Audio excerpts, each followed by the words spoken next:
What's going on, guys? David Fala here, and today I want to show you how to blend a number 2 into a 1. I noticed that a lot of you guys are having problems with this step. I read the comments and many of you are having problems kind of getting that line out from the number 2 into a 1. So I just want to make sure that we have, we address this topic and we all clear on how to do this. So okay, so the first thing we're going to do, we're going to use a number 1 guard with a lever close, and we're going to make us a guide, right? The guide is going to be, I would say, like ½ inch. I already kind of erased the first part of the fade, like the skin line, so we're just going to focus on a 2 and a 1. Now we're going to make a guide with a number 2 with the lever closed. Alright, we're going to make this guide. This guide is going to be around like ½ inch as well.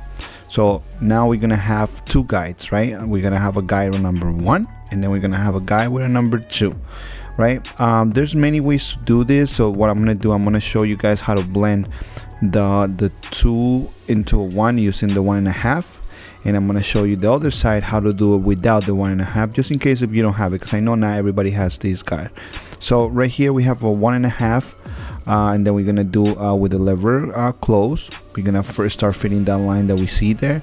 Then we're just going to start, using the C motion, or like the scooping motion, to kind of avoid creating a second line, right? We don't want to go all the way to number 2. We want to stay right under that, but so we use like a C motion to avoid going all the way up. Now we're going to go ahead and close that lever, and we're going to continue hitting that the line. You will start seeing that it's just vanishing little by little. You don't see it as harsh as it was at the beginning. This is a good way of noticing that like it's doing what it's supposed to do, right? Also, what you can do is that you can hear the machine cutting, and when it stops cutting, then now it's time for the next step. You can either close your lever or switch guards, right? But you can see right here, I think clearly we can see it that it's starting to erase. Now we're gonna go ahead and use a number 1, but this time we're gonna use it with lever down or open, and then we're gonna continue hitting that line. How you can see the strokes that I use the machine, I'm not going as high anymore. I'm going lower and lower every time I switch guards.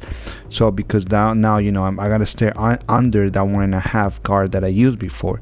So that's the reason why you gotta be, the strokes are not as high. That's why it's important to use that C motion movement, because he avoids you to making all the lines.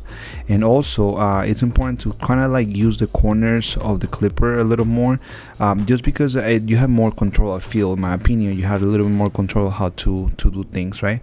So here you can see I'm closing the lever a little bit more, and kind of that's the same step, just repetition of the same step. Just close the lever a little more, a little more, a little more, until we don't see that guide anymore. If when you're done you see a little bit of dark spots, you have many options, many techniques that can help you erase those lines, right? You can use thinning shears, you can use like a clipper over comb technique, you can use regular scissor over comb technique, or shear over comb technique, however you want to call it.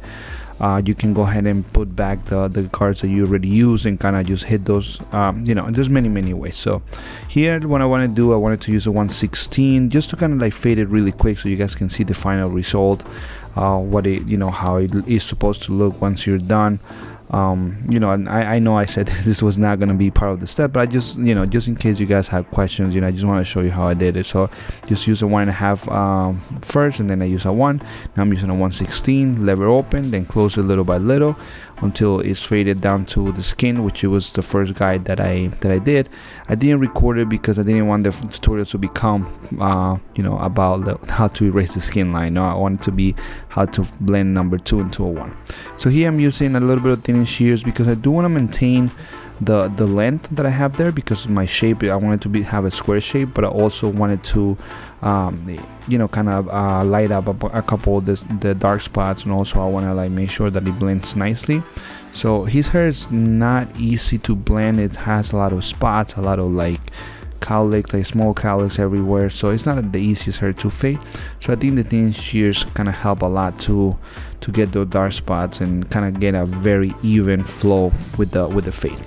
So anyways, here we're gonna do the other side, right? So in this side, what I'm gonna show you guys is how to make fade without like skipping guards, or not using the 1.5.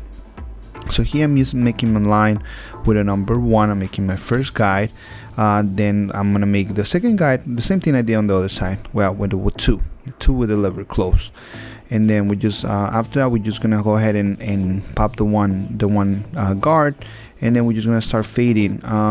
With this technique, it's very extremely important that you understand what the C motion is, and understand that you gotta use a scooping motion to avoid making lines. So in this case, I'm gonna show you, see the back of the blade?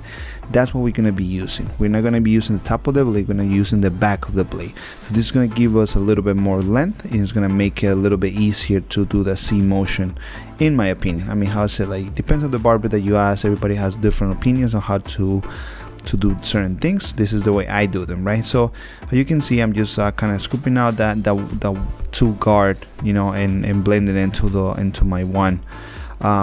This step, you know, obviously when you don't have a guard and you're skipping a guard, it's, I mean, I feel like if you have the guards, use them, right?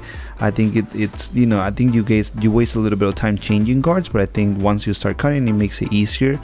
I mean, some people love skipping guards, nothing wrong with it. You know, if it works for you, it works, and that's great. That's the most important thing. You gotta find a technique that works. But I feel like sometimes you skipping a guard just to make your life quicker, you end up sometimes having to touch up the fade a little bit more, or redo it, the steps a little bit more. So I think sometimes it makes it actually harder. So here what I'm doing, I'm done pretty much. I'm just using the 1/16 now to fade the one into the lever with the machine open. Pretty much I'm done with it. Like you can see, there's a little bit of darkness, and this is what I'm gonna do with this, is just use the thinning shears to light it up, and pretty much I'll be done.